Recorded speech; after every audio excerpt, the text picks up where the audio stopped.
There are definitely friends helping. That's the first thing to say. The CERN device could create a huge amount of energy, which the design was to effect that wave of energy which you have already mentioned that was coming down, and to fracture it in such a way as it would hold up or slow down the process of ascension for humanity. I'd been on Avalon, and I can't remember who it was now, who had found a Mayan or an Aztec guy whose name I can't pronounce correctly, but something like Akhtar, who was banging on about the CERN generator, and somebody on Avalon had said, "Simon, have you seen this? Because this guy is saying what you've said." And I thought, my goodness, this is amazing. And he was what we would call the backstop. He was going out all around South America, where the hidden pyramids under the jungles or buried under the earth, and planting sacred objects. And what he said that he'd been told was that the CERN device was going to come on, darling. The CERN device was going to have a very negative impact on South America in particular, but would hold up humans' ascension. Now, he didn't know it, and I didn't know it, and that's why it's very important that one left hand doesn't know what the right hand's doing. But he was the backstop. If the CERN device had worked, everything would have fallen on him. But as it happened, the CERN device did not work. Therefore, we didn't have to face that issue. We didn't require him, but what he did was right. What they'll do, they'll say they're looking for boson-Higgs particles, they're looking for dark energy. They'll blind people with science and give them references to something that NASA has put out on the internet at some point in the past. That there are many institutes who are funded to look for these particles. And it sounds very convincing. The question I say to people is, hang on a minute, this is built by a consortium, right? There are no shareholders. Who money mad in this world would invest millions of pounds if there was nothing back for them? Business people don't do that. No. They don't give money if there's no return. So they're not going to give millions of pounds for something to find a boson-Higgs particle, which some chap's going to get a Nobel Award for, but they're not going to get any hard cash.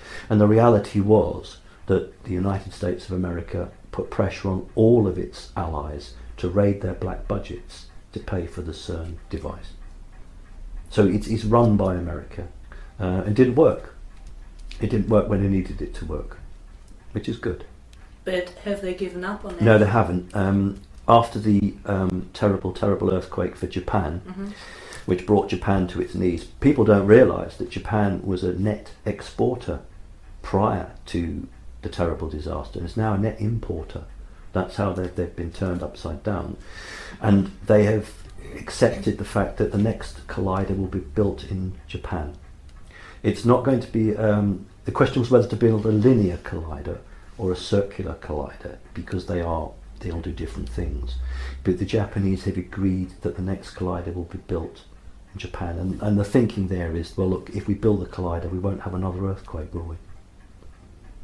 Wow. So that's the next, so that is what they're building. The question is, the argument now is how much Japan is going to be expected to pay for it. I think the Americans expected the Japanese to pay for all of it, and the Japanese have shown a bit of muscle and said they're not going to pay for all of it. So they're debating now how much, but the work will soon be started.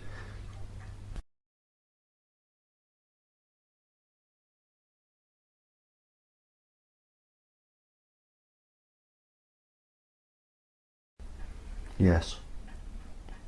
Oh, right, okay. We mentioned this a little earlier, I did mention it earlier, the three generals who were removed. Yes.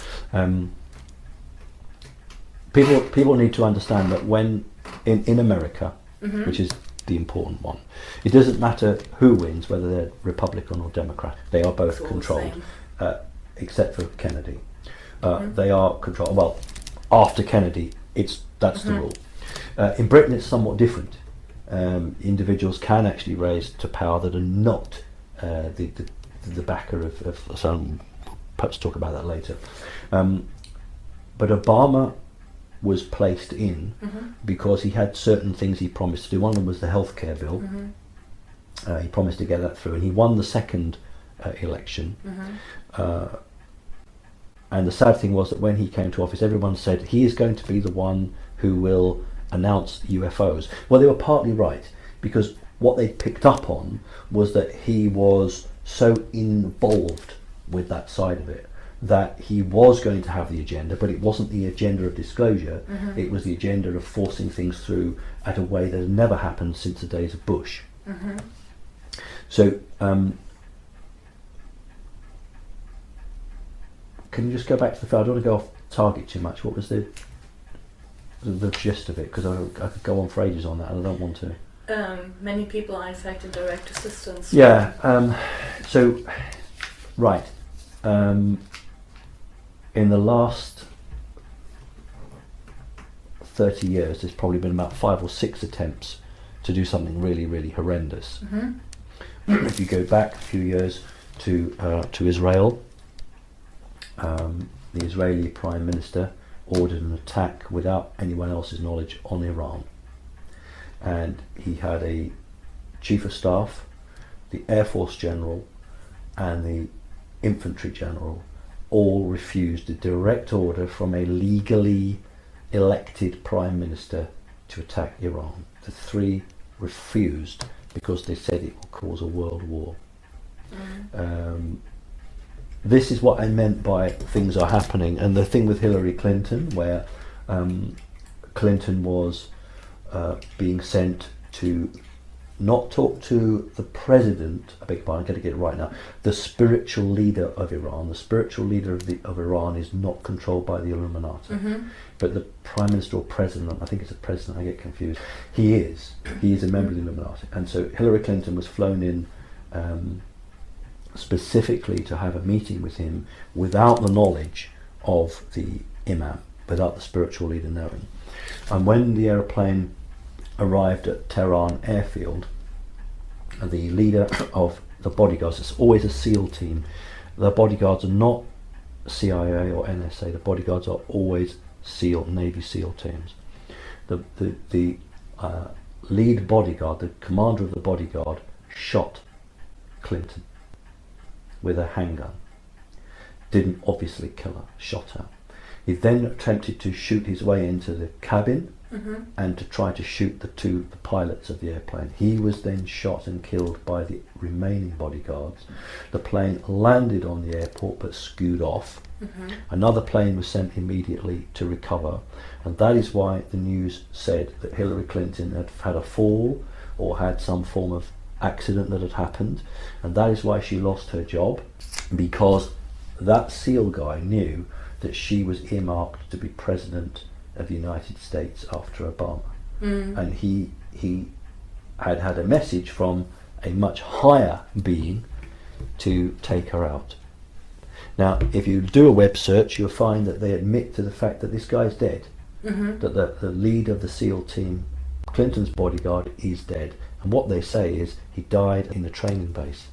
That's not true. He died as I've described it. And this is what's happening. So the elite are actually fighting now amongst themselves, but they're also fighting against humans who are in positions of responsibility, but are making a choice to not accept the environment they're in, and they're making a free will choice. In this case, this guy decided to shoot and kill, but he didn't kill her. But this is what's happening, and this is what obviously doesn't make it to the news. So I'm not saying that a 5th dimensional or 6th dimensional person said you will kill this person, but what they've said is, do you realise that this person is earmarked for this, and if this goes ahead, this is the likely outcome. Then that human has to make a choice what he or she is going to do about it. So that's what happens.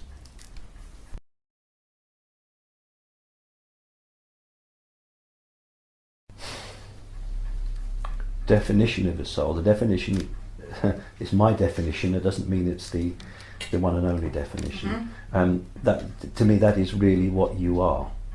I use the term soul because that seems to be the one in the Bible. It seems to be the one that's closest to what I would think that people would understand. That is really you. You inhabit a physical body, and it is the soul that is you.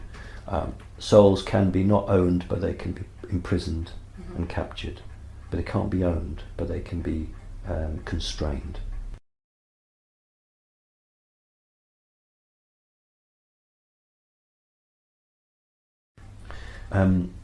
Well, anybody who's got the technology and the mind power to do it, but it would only be somebody who is negative, because if you were a free-loving creature, you wouldn't attempt to do that.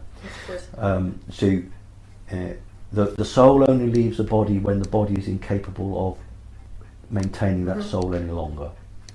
The soul will know when the body is going to die, and it will leave before the body dies. Doesn't leave on the death of the body, it leaves just beforehand, because it cannot be in a body that's dead. Right. So it has to leave. It then goes back to what we tried to call source, but is intercepted before it gets to source, is captured. The energetic memory banks for that soul are wiped clean. It is then sent back to Earth to reincarnate in another baby.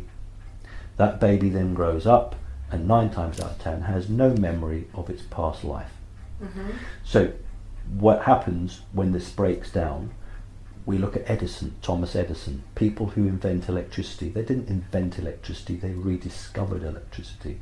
They reconnect with their past lives, and they suddenly, through that reconnection, they start to do experiments. They don't know why they do them, they're doing their experience, they're interested in science, and they suddenly find they've created electricity. But that soul in that body, probably maybe 2,000 years ago, was a scientist working for a pharaoh and electroplating stuff and work with electricity. So it doesn't always work. I give a good example. When I was 15 years old, I used to babysit John Lennon's father, Freddie Lennon. He was known as Alfred Lennon, but to his friends was Freddie Lennon. And because of my Illuminati background, I was asked to babysit Freddie Lennon's 2 children. Freddie Lennon remarried. He was 54 and she was 19. Oh my goodness. But that's what happens in Illuminati grouping. Yeah. Although Freddie didn't, he came from a very, very poor background, but was brought into the system much later on because of his son John. The point I'm making is that John Lennon had a son. John Lennon could play the piano at 5. John Lennon's son could play the piano at 5. Freddie Lennon, through a different woman, the mother's name was Pamela, had a boy, and that boy at the age of 5 could play the piano. So how is it then that these individuals are all happening? And what modern science says is, oh, it's genetics. It isn't genetics. It is that line, that family, were clearly involved in music. And so when those spirits come through, they've remembered. You know, I don't care, gifted children playing piano at 3 and 4 years old, that doesn't happen physically. Something happens. And so this is the cap. So if a soul is captured, this is a prison planet. This is a prison planet, and we're here simply to supply the reptiles with energy, and that's what it's all about. And that's what we've got to break. This is something that a lot of people were quite rightly spending a lot of time on. We talked about the white light, and humans are conditioned through their life here to always look towards the light. Hollywood will show films of people having near-death experiences, and suddenly at the light at the end of the tunnel, we say that word, don't we? Light at the end of the tunnel. They walk towards the light, and hey-ho. And in fact, I think one very good thing might be, I can't remember, Russell Crowe played in a Gladiator film, I think, and he had a near-death experience, and it was very bright white light. So don't. If you see bright white light, it's a mousetrap. That's why it's there. What you must do is turn yourself away from it in exactly the opposite direction and travel in that. And again, you will find the white light come towards you. Again, that trap will come there, and you must turn away from it, and you must just say in your mind, I seek to return to where I am from. I seek the source. And you will keep doing it, and you will either be successful or you won't. It's as simple as that. But if you return to source, the interesting thing is that you will reconnect and you will remember everything Yeah. that has occurred. And this is what needs to happen. Everybody needs to reconnect, because all the mistakes that mankind has made will be removed like that, because we'll say, we don't want to do that again. And you imagine, say, a cure for cancer.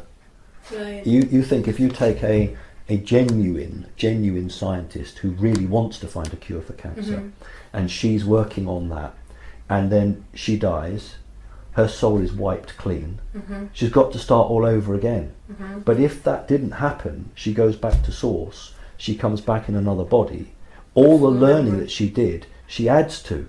So over a period of 30, 40, 50 years, that can be re-put onto the next one. And that's when you get massive advances in technology and masses in science, because people, it's that memory is not lost. But we're continually being wiped clean. That's why everything is stop-go on the earth.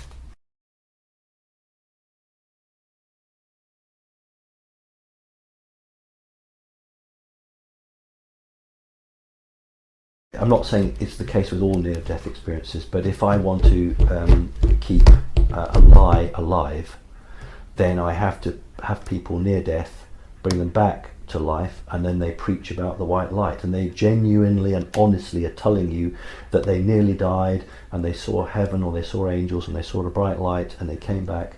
And that is the way that the lie is perpetuated, because that appears to be genuine, because it's an individual who nearly died, and the doctor said, well, you know, you were dead for 2 minutes, or what have you.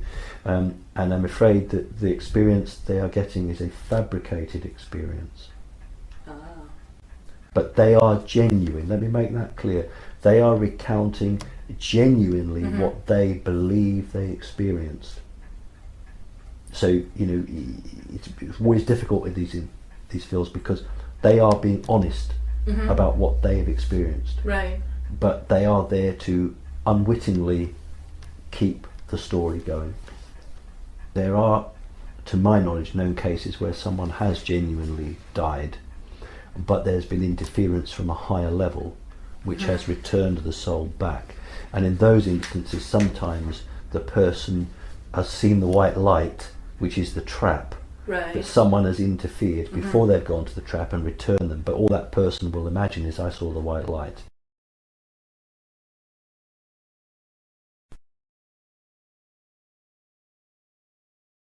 Bill Ryan set it up with the goodness of heart.